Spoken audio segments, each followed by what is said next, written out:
टरबूज बनवलीच पाहिजे. पप्पी प्लीज मला कांदा आणि बटाट्याची भजी.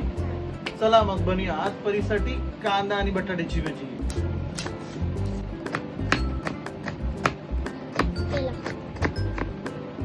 अरे रडतेस कशाला?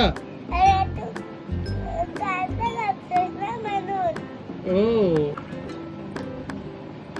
पण बटाटे पाण्यात का टाकतोय? ते थोडेसे साफ होते म्हणून.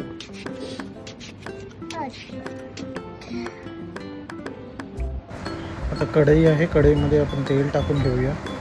हे आपले कांदे आहेत, कांद्यामध्ये आपल्याला आपलं चण्याचं पीठ, गरम मसाला, मीठ, तिखट मसाला, हळदी हे सगळं मिक्स करून घ्यायचं आहे. आणि मिक्स झाल्याच्यानंतर थोडं पाणी टाकायचं आहे. पाणी टाकून झाल्याच्यानंतर आता आपण इथे ठेवलेले आहेत बटाटे कापून. त्याच्यासाठी पण चण्याचं हे बनवून घ्यायचं आहे. त्यासाठी पण मीठ, मसाला, हळदी झाल्याच्यानंतर एवढं पातळ ठेवायचं आहे. त्याच्यानंतर आपण एक काम करूया, आपण जे कांदा आधी ऑलरेडी कापलेला आहे तो कांदा पहिला चेक करूया गरम झालं का.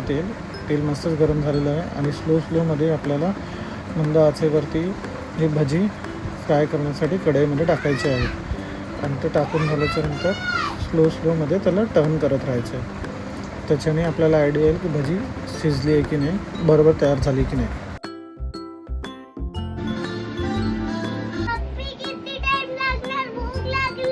भूक लागली मग हे घ्या, कांदा भजी, बटाटा भजी आणि भात आणि डाळ.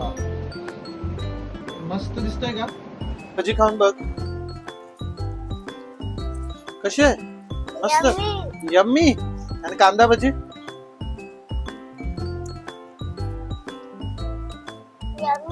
मस्त, मजा आली. ओके चला मग बाय बाय. से बाय परी. बाय.